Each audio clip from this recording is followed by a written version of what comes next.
मेरे प्यारे दोस्तों, शालोम। आप सबको शांति मिले। मैं बेनियाहू बेंगलोर से। मैं आज आपको पाप के बारे में बताने जा रहा हूँ। लगभग हर एक धर्म शास्त्र, हर एक धर्म के जानने वाले लोग ये कहते हैं कि हमें पाप से मुक्ति मिलनी चाहिए। जो भी गलत काम करता है वो पाप करता है और पाप करने वाले को नरक मिलेगी। ये सारी बातें। तो ये पाप क्या है? पाप की परिभाषा क्या है? बहुत सारे लोग पाप के परिभाषा को विभिन्न प्रकार से बताते हैं, लेकिन बाइबल का परिभाषा क्या है? बाइबल का परिभाषा ये है कि जो सर्वशक्तिमान पिता के द्वारा दिया गया आज्ञा है, कमांडमेंट है, अगर उसको हम उल्लंघन करेंगे और अगर हम उसको नहीं मानेंगे तो वो है पाप। अंग्रेजी में कहते हैं the transgressions of the law is sin. जो व्यवस्था हमको दी गई है उसको अगर हम नहीं मानते, उल्लंघन करते हैं, तो वही है पाप। जैसा अदन के बगीचे में आपने देखा, सर्वशक्तिमान पिता ने कहा था सभी वृक्ष के फल खा सकते हो, लेकिन एक ही वृक्ष का फल तुम न खाना, क्योंकि जिस दिन तुम खाओगे उसी दिन तुम मर जाओगे। और शैतान ने उसी का फ़ायदा उठा करके हवा से कहा, नहीं नहीं, तुम नहीं मरोगे, वरन अगर तुम ये फल खाओगे तो तुम एलोहिम के बराबर हो जाओगे, तुम में समझ आ जाएगी, ज्ञान आ जाएगी। यहाँ पर हम जब देखते हैं तो दो प्रकार से हम इस बात को समझ सकते हैं। पिता कहते हैं कि जिस दिन तुम खाओगे उसी दिन तुम मर जाओगे, लेकिन शैतान कहता है नहीं नहीं, तुम नहीं मरोगे। यहाँ पर हम अगर शारीरिक तौर से देखें तो शैतान सही है। तुम जैसे ही ये फल खाओगे तुम नहीं मरोगे। वो जो है शरीर के तौर पर बोल रहा है, लेकिन सर्वशक्तिमान पिता ने कहा आत्मिक तौर से, जिस दिन तुम ये फल खा जाओगे तुम आत्मिक तौर से मर जाओगे। तो यही है पाप। Transgressions of the law is sin. व्यवस्था या आज्ञाओं का उल्लंघन करना ही पाप है। तो ज़्यादा मैं इस बारे में नहीं बोलूँगा, जो मैंने पॉइंट्स ला रखा है उसमें बोलूँगा। और पाप जो है, 6 प्रकार के पाप मैं आज आपको दिखाने जा रहा हूँ। और ये 6 प्रकार के पापों से इंसान अनंत अनंत तक के लिए वो नरक की आग में जलेगा। और उसके लिए क्या उपाय है मैं अंत में बताऊंगा। तो पहला पाप जो इंसान करता है, जो इंसान के रूप में पैदा होता है, वो पहला पाप जो होता है उसका वो होता है स्वभाव का पाप। 6 प्रकार के पाप जिसके कारण मनुष्य नरक में जाता है। तो पहला पाप जो है स्वाभाविक पाप। अभी हम स्वाभाविक पाप किसको कह रहे हैं? स्वभाव का पाप। जो बच्चा पैदा होते ही वो पाप में ही पैदा होता है, वो पाप करके पापी नहीं होता, लेकिन वो स्वभाव से ही पापी होता है। अब इसका मैं उदाहरण आदम और हवा का ही दूंगा, क्योंकि आदम और हवा ने सर्वशक्तिमान पिता के आज्ञाओं का उल्लंघन किया और वो पापी ठहर गए। और अदन के बगीचे से सर्वशक्तिमान पिता ने उनको निकाल दिया और निकालने के बाद श्राप भी दे दिया। और ये श्राप आप भली भांति जानते हैं। आदम को कहा तू मेहनत करके पसीना बहाएगा तभी तुझे रोटी खाने को मिलेगी, और स्त्री से कहा तू बच्चा पैदा करते समय बहुत दुख पाएगी। और सांप को कहा, तू पेट के बल चलेगा और स्त्री के संतान तेरे सर को कुचल देंगे और तू उनकी एड़ी को डसेगा। ये तो था पाप की सज़ा। तो पाप की सज़ा तो उनको मिल गई, लेकिन वो पाप उधर ख़त्म हो गया? नहीं।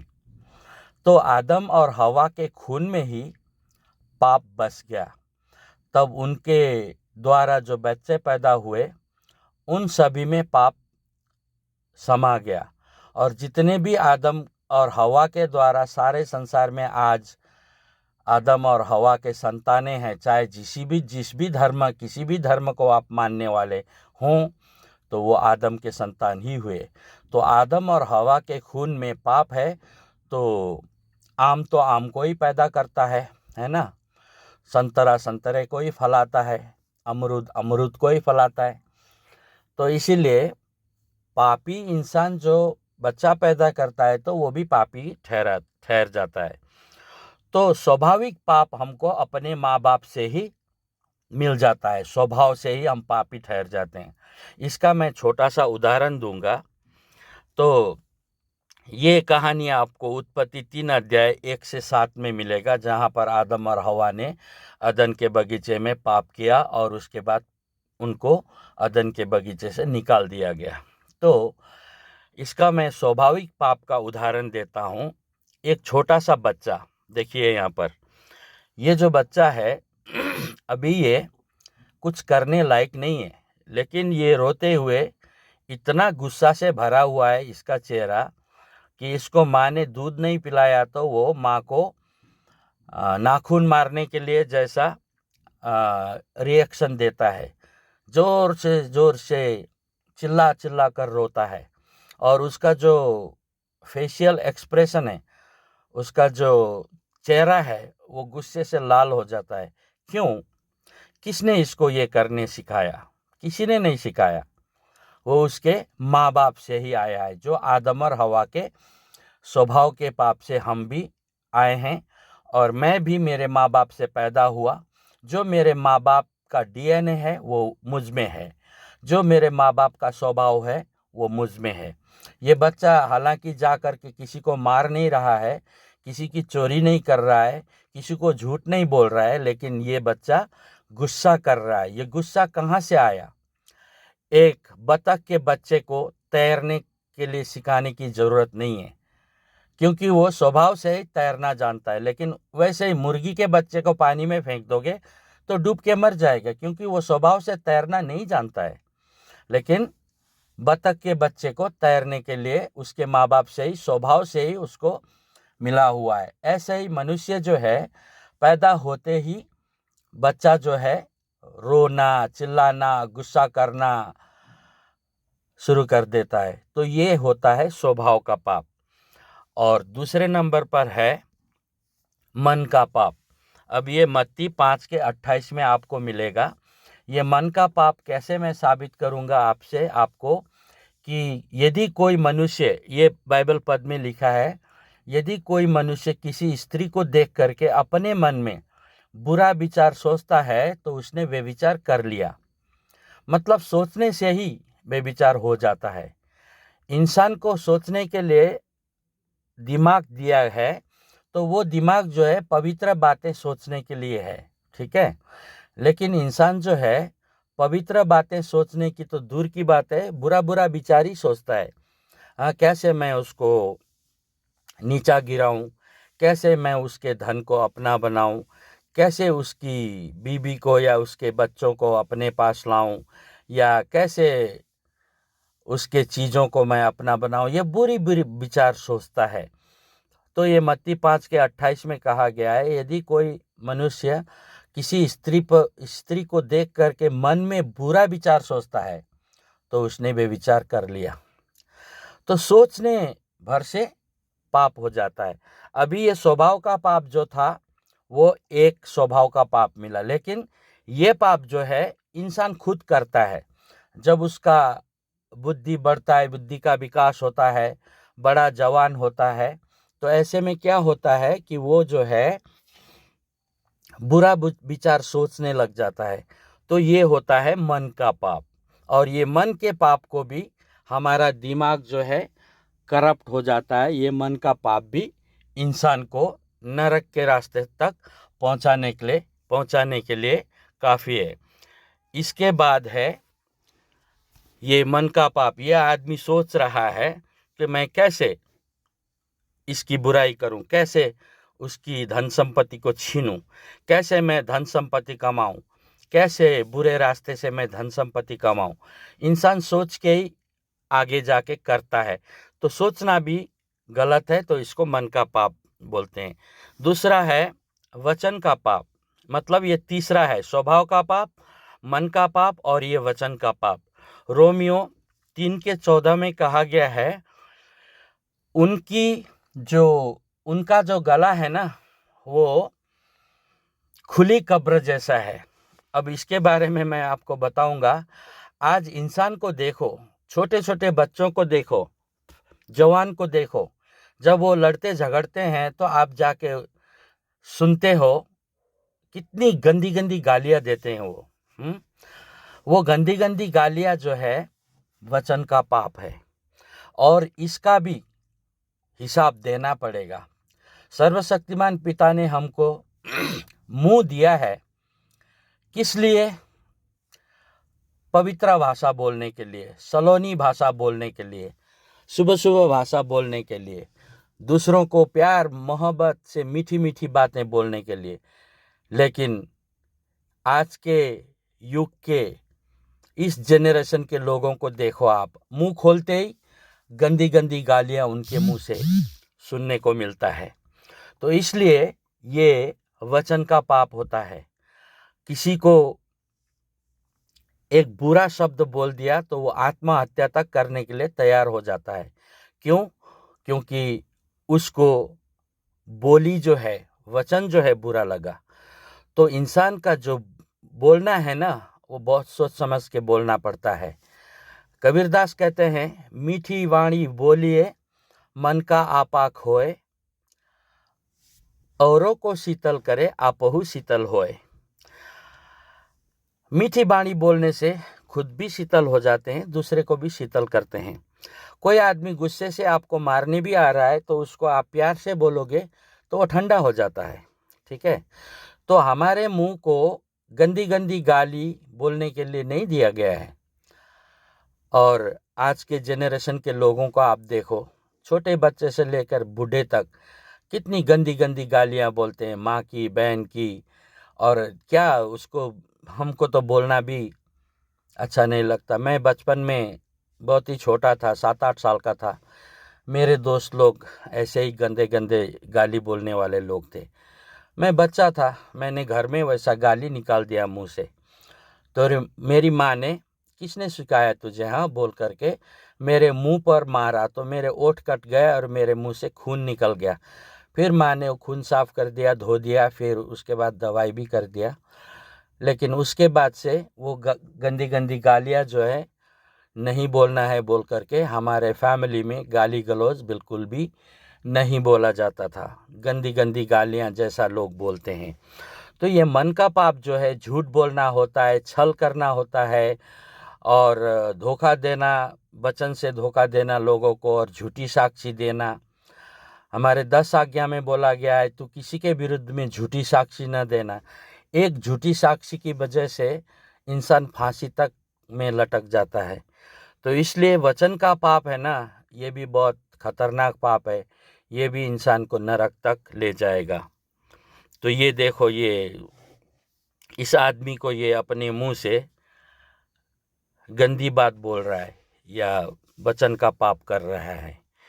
तो ऐसे वचन के पापों से हमको सावधान होना है, कंट्रोल करना है अपने आप को। जैसे भी हम बोलते हैं तो हमको होशियारी से बोलना है। फिर उसके बाद आता है कर्म का पाप। ये चौथा पाप है। मैंने आपको बोला था 6 प्रकार के पाप बताऊंगा। तो पहला हुआ स्वभाव का पाप, दूसरा हुआ मन का पाप, तीसरा हुआ वचन का पाप, और चौथा हुआ ये कर्म का पाप। अब रोमी 3:15 में पढ़ोगे तो वहाँ पर ऐसा लिखा हुआ है, उनके पैर जो है दूसरे को मार करके लहू बहाने के लिए बहुत जल्दी आगे बढ़ जाते हैं। ये कर्म का पाप चोरी, हत्या, बेविचार, मार धाड़ करना इन सबों में आता है। आजकल देख लो, आदमी को आदमी जैसा नहीं सोचते हैं। लोग जो है फटाक से चाकू निकाल के मार देते हैं, या तो मॉब लिंचिंग कर देते हैं। सब मिल करके एक आदमी को मारते हैं, उसको जान से मार देते हैं। उसको क्या कहते हैं? उसको कर्म का पाप कहते हैं। चोरी करना भी कर्म का पाप है। और ये एक लड़की पर रेप करना या बेविचार करना या ज़बरदस्ती करना, इसको भी कर्म का पाप कहते हैं। तो ये जो कर्म का पाप जो है ना, इससे भी इंसान जो है बच नहीं सकता, इसको नरक जाना ही है। तो ये कोई भी इंसान के रूप में पैदा हुआ है ना, वो ये सब पाप करता है, कर्म का पाप। और आगे है 5वां पाप, दृष्टि का पाप। आप सोचो, आपकी आंखें जो है बुरी बुरी चीज़ों को ही देखने का मन करता है। जब आप मोबाइल लेके बैठते हो तो क्या क्या देखते हो आप, है ना? गंदी गंदी चीज़ें, बुरी बुरी चीज़ें देखना ही आपकी आंखों को पसंद होता है। तो ये होता है दृष्टि का पाप। किसी भी औरत को पहले देखते हैं हम, तो कहते हैं first look is not sin, second look is sin. पहली बार आप देखते हैं कोई भी बुरी चीज़ों को, तो उससे आप आंखों को पलट लेते हो, तो उसमें पाप नहीं माना जाता है। ये किसी इंसान ने कहा हुआ वचन है। तो फिर आप उस गंदी चीज़ को या बुरी चीज़ को दोबारा देखते हो, तो वो अभिलाषा से देखते हो, लस्टफुल डिजायर से देखते हो।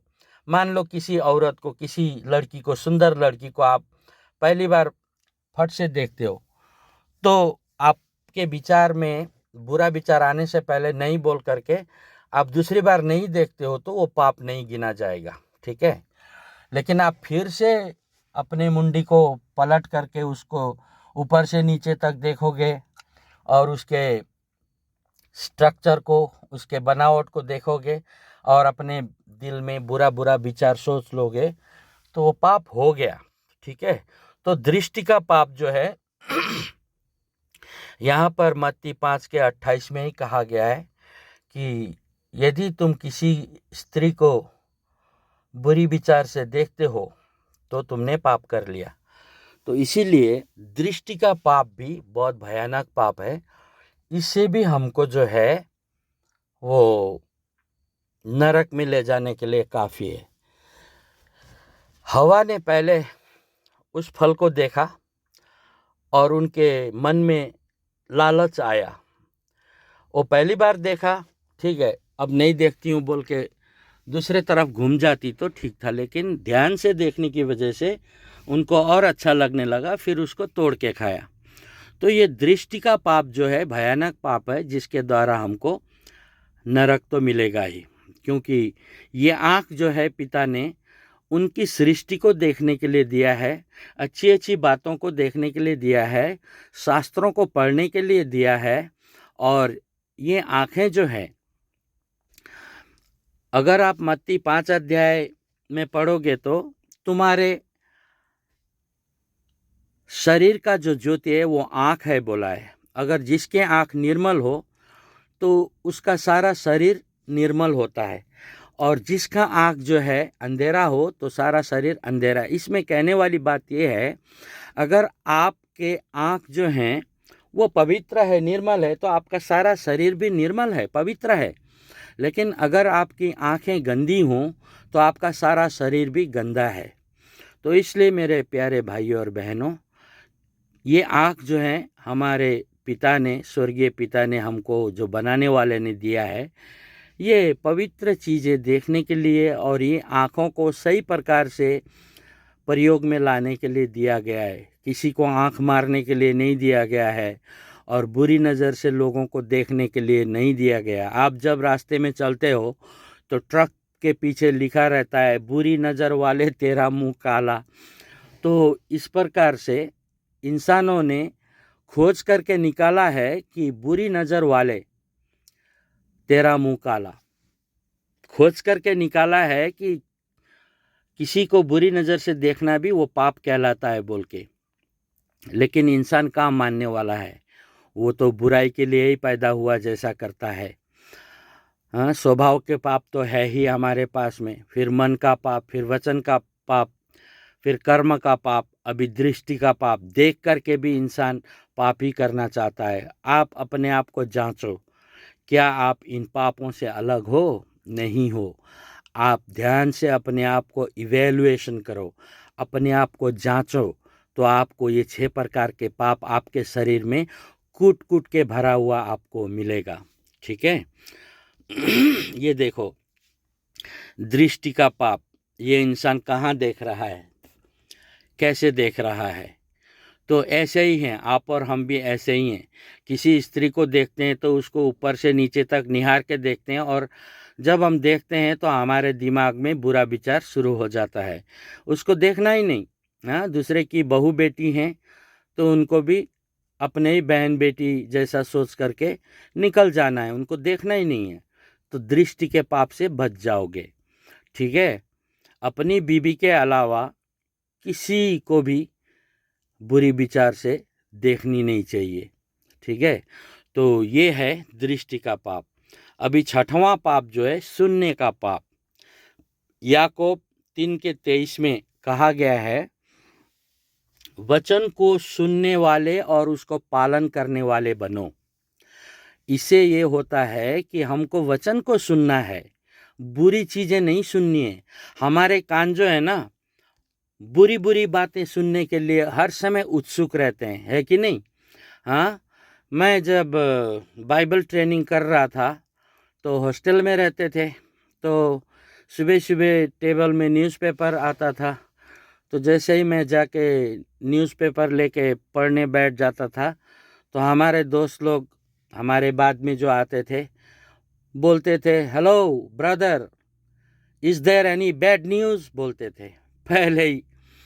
तो इंसान को जो है ना, गुड न्यूज़ से ज़्यादा बैड न्यूज़ सुनने में अच्छा लगता है। आजकल देखो, इज़राइल और हमास का लड़ाई हो रहा है। हम हर समय क्या हो रहा है, कितने आदमी मर गए, कितने बच्चे मर गए, कितने औरतें मर गए, हमास ने क्या किया, इज़राइल ने क्या किया, ऐसे ही बातें सुनने के लिए हमारे कान उत्सुक रहते हैं। ठीक है। और गंदी गंदी बातें सुनने के लिए हमारे कान हर समय उत्सुक रहते हैं। ऐसा नहीं होना चाहिए। हमारे कान हमारे स्वर्गीय पिता ने इसलिए दिया है कि हम सर्वशक्तिमान पिता के वचन को सुने और उस पर अमल करें, उसको पालन करें। हमारे कान जो हैं हर समय बुरा न्यूज़, बुरी बातें, गंदी गंदी बातें सुनने के लिए हर समय उत्सुक रहते हैं। ऐसा नहीं होना चाहिए। हमको अपने सुनाई में भी अपने आप को कंट्रोल करना चाहिए। तो आगे है, इन सब पापों से बचने के उपाय क्या हैं? अभी मैंने आपको बताया, मैं रिपीट करूँगा। स्वभाव का पाप जो हमारे माँ बाप से हमें मिला, उसके बाद मन का पाप, तीसरा पाप जो है वचन का पाप, चौथा जो है कर्म का पाप, पांचवा जो है सुनने का पाप, अभी ये 6वां जो है दृष्टि का पाप 5वां था, और 6वां जो है सुनने का पाप। अब इन सारे 6 प्रकार के पाप आपके जीवन में है कि नहीं? आप जांचो अपने आप को,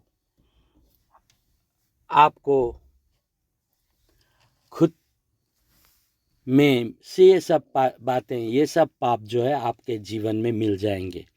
तो अभी क्या कोई इंसान इन सारी 6 प्रकार के पापों को करने के बाद में मर जाता है तो जीवन भर पाप करते रहा 6 प्रकार से, और क्या वो स्वर्ग जाएगा? हाँ, सर्वशक्तिमान पिता के पास जाएगा? सर्वशक्तिमान पिता कौन है? वो पवित्र है, शुद्ध है, उनके पास पाप नहीं है, और वो पापी लोगों को कभी एक्सेप्ट भी नहीं करते हैं। इसलिए मेरे प्यारे भाइयों और बहनों, आप जितना भी प्रार्थना करो, आपके पाप क्षमा नहीं होने वाले। आप जितना भी दान दक्षिणा करो, आपके पाप क्षमा नहीं होने वाले हैं। अभी आप एक बोरा चावल गरीब को दे दोगे, फिर वही गलती तो करोगे ही। जैसे 6 प्रकार के पाप है वो कंटिन्यूअसली करोगे। तो इसका उपाय मैं अभी बताने वाला हूँ, जो बहुत ही आसान है, और ये 6 प्रकार के पापों से आपको छुटकारा मिल जाएगी। ठीक है, तो आप अपने आप को जांच लिए होंगे। स्वभाव का पाप, मन का पाप, वचन का पाप, कर्म का पाप, दृष्टि का पाप और सुनने का पाप, ये 6 प्रकार के पापों से कैसे छुटकारा मिलेगा मैं आपको अंत में बताने जा रहा हूँ। तो आइए हम देखते हैं। यहोशू मसीह में विश्वास करना और उनके आज्ञाओं को मानना, ये बहुत ही आसान तरीका है आपको इन 6 प्रकार के पापों से बचने के लिए। अब मैं क्यों यहोशू मसीह कह रहा हूँ? अब यहोशू जो है हिब्रू नाम है, हमारे मसीहा का नाम जीसस, यीशु, ईसा नहीं है। उनका नाम गैब्रियल ने जो बताया मरियम के पास आकर के, वो नाम था यहोशू। यहोशू का मतलब होता है उनके लोगों को बचाने वाला। अभी सिर्फ यहोशू के लोगों को ही बचाने वाला नहीं, सारे संसार को बचाने वाले हैं हमारे मसीहा। अभी उन पर विश्वास करना है। अब जैसे मैंने यहोशू पर विश्वास किया, इन 6 प्रकार के पापों में मैं कंप्लीटली कंट्रोल कर चुका हूँ। ठीक है, आप मानोगे नहीं, लेकिन मैं 6 प्रकार के पापों को कंट्रोल कर चुका हूँ। लेकिन जब से मैंने यहोशू को पाया, तब से मैं ये 6 प्रकार के पापों को कंट्रोल कर चुका हूँ। तो उससे पहले जो मैंने किया वो माफ़ हो जाएगा, क्योंकि आपने यहोशू के नाम को बिना जाने ही आपने ये सारा पाप किया था। तो अनजाने में जो होता है वो माफ़ी हो जाता है, लेकिन जानबूझ के करने वाले को माफ़ी नहीं है। तो यहोशू को जाने बिना ही आपने ये 6 प्रकार के पाप किया और आप नरक के भागीदार हैं 100%। अगर आप कहोगे कहाँ है नरक, कहाँ है स्वर्ग बोल के मजाक उड़ाओगे, तो आप उस आदमी की तरह हैं जो मर्डर करता है, चोरी करता है, झूठ बोलता है, दुनिया भर के क्रिमिनल काम करता है और कहता है कहाँ है जेल, कहाँ है लॉकअप, कहाँ है पुलिस। लेकिन जब वो पकड़ा जाता है और पुलिस के डंडे पड़ते हैं, लॉकअप में 10-12 दिन रखा जाता है, फिर सीधा हमेशा के लिए जेल में भेजा जाता है। जब असली जेल में वो पहुंचता है, तब उसको समझ में आता है कि हाँ, जेल नाम की भी कोई चीज़ है। वैसे ही अभी इंसान को मजाक लगता है, स्वर्ग कहाँ है, नरक कहाँ है। इंसान को सज़ा देने के लिए, दंड देने के लिए सर्वशक्तिमान पिता ने नरक बनाया है। और इन सारी बातों को कंट्रोल करके, यहोशू मसीह में विश्वास करके, उनकी आज्ञाओं को पालन करने वालों के लिए स्वर्ग भी बनाया है। जिस सर्वशक्तिमान ने आकाश और पृथ्वी और इनमें जितने भी आप देखते हो, पहाड़, पर्वत, नदी, नाले, पशु पक्षी, इन सबों को बनाया क्या? वो स्वर्ग नरक नहीं बना सकता क्या? बना सकता है। इसलिए ये 6 प्रकार के पाप करने वाले लोग जो है 100% नरक में जाएंगे। लेकिन इससे बचने का उपाय एक ही है। आप जितना भी दान दक्षिणा करो या प्रार्थना करो, उपवास बैठो, कुछ नहीं होने वाला, क्योंकि वो आपका अपना रास्ता है, अपने दिमाग से पैदा किया हुआ रास्ता है। और कोई भी छोटा बच्चा अपने बनाए हुए रास्ते से कभी लक्ष्य में नहीं पहुंचता, उसको किसी की ज़रूरत होती है, माँ बाप की ज़रूरत होती है। वैसे ही हमारे स्वर्गीय पिता की हमको भी ज़रूरत है। तो यहोशू में विश्वास करने का मतलब क्या है? जैसे ही हम यहोशू में विश्वास कर लेते हैं, तो हमारे जहन में सिर्फ यहोशू रहते हैं। हमारे दिमाग में, हमारे रगों में, हमारे खून में, सब हमारे पूरे शरीर में, दिल, दिमाग, सोच, विचार, सब में यहोशू रहते हैं। तो किसी का भी अगर टारगेट सही हो, तो उसी टारगेट को देख करके वो आगे बढ़ता है। अगर किसी भी आतंकवादी, बड़े से बड़े आतंकवादी को हम मॉडल बना के चलते हैं, तो हमारी जगह भी उसी के जगह जैसे ही होगी। लास्ट में हमको गोली खा के ही मरना पड़ेगा। वैसे ही हम अगर यहोशू को संसार में बहुत बड़े बड़े महात्मा आए, बहुत बड़े बड़े भगवान आए, सब लोग आए, लेकिन हम उनको क्यों हम नमूना नहीं बना सकते? क्यों हम उनको आइकॉन या मॉडल नहीं बना सकते? क्योंकि वो खुद भी ये 6 प्रकार के पाप से अलग नहीं है। उन्होंने भी ये 6 प्रकार के पाप किए। लेकिन याशुआ मसीह, ईसा मसीह बोलते हैं या यीशु मसीह बोलते हैं, मैं तो याशुआ बोलता हूँ क्योंकि हिब्रू भाषा में उनका नाम है, और हमारे मसीहा भी हिब्रू थे, इज़राइल थे, वो यहूदी थे। तो यहूदी भाषा हिब्रू है और हिब्रू भाषा में यहोशुआ नाम बोला गया, और वो यहोशुआ नाम का अर्थ होता है पापियों को बचाने वाला। आप अगर बाइबल में नया नियम में लूका 19:10 में पढ़ोगे तो हमारे मसीहा क्या कहते हैं? क्योंकि मनुष्य का पुत्र खोए हुओं को बचाने और उनका उद्धार करने आया है। किस में खोए हुए? यही 6 प्रकार के पाप में खोए हुए लोगों को बचाने और उनका उद्धार करने आया है। वो मनुष्य का पुत्र इसलिए बोलते हैं अपने आप को क्योंकि वो मनुष्य के रूप में पैदा हुए। वो इनकार नहीं करते, मैं मनुष्य नहीं हूं, नहीं बोलते। वो हमारे बीच में आकर के इस प्रकार से जीवन जिया जाता है प्रियो बोल के उदाहरण बन के दिखाए। वो 33.5 साल तक इस धरती पर रहे, मस्त जवानी आया उनके ऊपर भी, लेकिन उन्होंने एक भी पाप नहीं किया। मेरे प्रियो, बाइबल को छान मार के देखो आप। उन्होंने सदुकी, फरीसी और यहूदी लीडरों से क्वेश्चन पूछा था, तुम मुझे किस पाप के लिए सजा दे रहे हो? तुम में से कौन है मुझे जो दोषी ठहरा सकता है? तो उन यहूदी लोगों ने बोला, आप एक इंसान होके सर्वशक्तिमान के बेटे कहते हो, इसलिए हमने सर्वशक्तिमान के बराबर बनाते हो, इसलिए हमने पत्थर उठा के आपको मारने की कोशिश की। तो कहने का मतलब ये है, हमारे मसीहा सर्वशक्तिमान पिता ही हैं। वो इंसान के रूप में आए क्योंकि पुराने नियम में जितने भी भविष्यवाणियां की गई थी कि मैं मसीहा बन के आऊँगा, तो वो आ गए। सर्वशक्तिमान पिता ही मनुष्य रूप धारण करके आए हुए हैं। बाइबल की अगर जो रिजल्ट है, जो निचोड़ है, वो अगर देखे तो उन्होंने एक भी पाप नहीं किया। ठीक है, तुम में से कौन मुझे दोषी ठहरा सकते हो? तुम में से कौन मुझे पापी ठहरा सकते हो?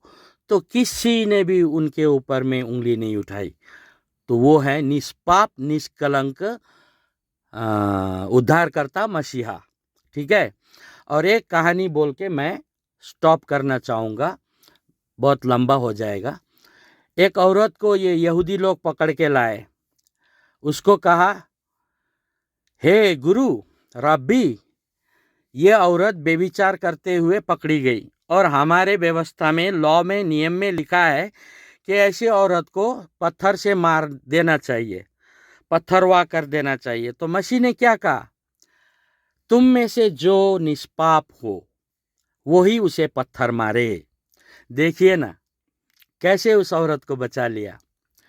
तुम में से किसी ने भी ये 6 प्रकार के पाप नहीं किया है तो वो उसको पत्थर मारे। लेकिन जब उन्होंने देखा अपने आप को, बाप रे बाप, मैं तो ये औरत से भी बेकार का हूँ, मैंने तो बहुत सारे पाप किया है, तो सब पत्थर उधर ही फेंक करके चले गए। और मसीहा ने उस औरत से पूछा, बेटी, तुमको किसी ने सजा नहीं दिया, दंड नहीं दिया? तो वो कहती है, प्रभु, किसी ने भी नहीं दिया। तो मसीहा कहते हैं, जाओ, मैं भी तुम्हें सजा नहीं देता, आगे से पाप मत करना। देखा, याशुआ को मिली वो, उससे पहले जो कुछ भी उसने पाप किया था वो माफ कर दिया मसीहा ने, लेकिन फिर वार्निंग भी दे दिया, देखो आगे से पाप मत करना।